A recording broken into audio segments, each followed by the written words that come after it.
He looked really, really good. Says he's feeling better, feeling good. I know he's working his butt off, to be great. So really impressed with his ability to come back as quickly as he had. Good to see him back in the mix and feeling better. It looks really great after seeing him run and really just talking to him as well. He feels comfortable. He's still getting used to some of these cuts and certain, motions. But you're talking about 7 months since the surgery, so it's pretty impressive how quickly he's come back.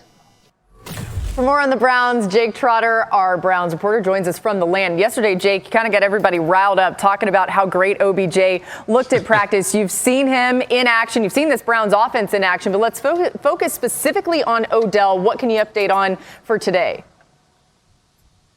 Yeah, Lauren, no fireworks today. Odell was actually on the bike, did not really participate in this practice, and that was all part of the plan. Get him 2 days of work, get him some rest, and then get ready for training camp. And I asked Alex Van Pelt, now that the Browns are preparing to insert Odell back into the lineup, how is that going to change the way defenses play you? How did it change? How did the defenses play you after Odell got hurt last year? And, he said he's expecting teams to double Odell, to roll coverage to Odell, and that's going to create favorable matchups for Jarvis Landry at wide receiver. That's going to create more running lanes for Nick Chubb. So the Browns offense, with everybody back across the board, including Baker Mayfield and his entire receiving core, Odell is going to make things easier for them once he gets back into the lineup. Yeah, Jake, that's kind of what we thought would happen a couple years ago when they added Odell. Of course, ended up being a little bit of a bump in the road last season. We saw a little more of what this Browns offense can look like with Kevin Stefanski. Let's talk about Baker Mayfield. What's different about this offseason for him? Yeah, and you were talking about, Odell and Baker and how they've tried to develop the chemistry. Hasn't always been clean in the past. But I think the Browns are expecting a different Baker Mayfield. The Baker Mayfield we saw at the end of last season. This is the first offseason he hasn't had to learn a new playbook. Remember, he had 4 different head coaches his first 3 seasons in the league. This is a different situation. So they feel like he's going to be able to build off the way he finished last season and then incorporate Odell into the offense instead of at times forcing it to him like we saw at times in the past. Yeah, I think that's really important and a great point by you, Jake. Thanks so much for joining us. And to that point, if you look at those numbers, they are undeniable. You're seeing them right here. Baker Mayfield threw 17 touchdowns to just 2 interceptions when Beckham wasn't playing, compared to 9 touchdowns and 6 picks when he was on the field. It at least makes you think a little bit, although, listen, maybe there's not as direct of a tie as we're trying to make with some of these numbers. So, Key, based on the splits for Baker that you just saw, is there any cause for concern with a guy like Odell returning to this Browns offense? No, Laura, no, not at all. I think people want to make it an issue because his numbers got better when Odell Beckham left the lineup. But that's just because the team got better overall. The system he was more comfortable with. He was 7-3 with 10 games to go, right? And then he was 15 touchdowns and 2 interceptions after Odell Beckham left the lineup, but that's just because the team got better. That was the first year that they was in this offense. They had no offseason. They didn't really have a training camp, and it was a new system. So when you think about it, he's in the right spot, and I think Odell Beckham is only going to make them better. You would be a fool to think Odell Beckham does not make this team better. People would be crazy to think that. It would be crazy. Crazy? Boy, man, taking the focus off of OBJ, it's the maturation of Baker Mayfield at the QB position and Kevin Stefanski and figuring out how to make sure that OBJ is ingrained in this offense and he's able to do the things that he can offer from a dynamic playmaking standpoint, but not to focus on the fact that OBJ is on the field and Baker Mayfield is a worse quarterback. That ain't Odell Beckham Jr.'s job. His job is to run routes, get open, catch the ball when it's thrown to him. And now he's fighting that he has to stay healthy consistently. It was similar to just feel for guys and how you operate as a quarterback. T.O. was in Dallas with Tony Romo. That hit immediately. And obviously, T.O. is a Hall of Famer from 06 to 08. And then 08 to 2010, Roy Williams came in and they didn't have that type of rapport that Tony Romo and Terrell Owens had. But that had a lot to do with where Tony Romo was as a QB. It had a lot to do with the system and the scheme and him trusting the plays that were coming from the sideline. This is not about the wide receiver. This wide receiver, Odell Beckham Jr., is as dynamic as any wide receiver in the NFL. Now it's the job of Stefanski and Baker Mayfield to make sure that that doesn't take away from ultimately them having a really good offense.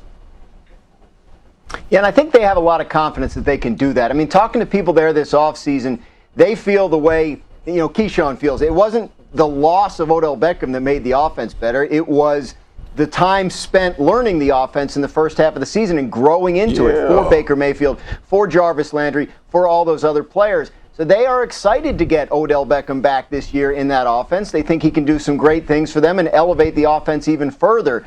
He's coming along well in his recovery, as we've heard this week. They'll work him in probably slowly in training camp and get him ready for the regular season. But there are things that Kevin Stefanski wants to do with this offense that involve Odell Beckham, and I think he's excited to get to work on them.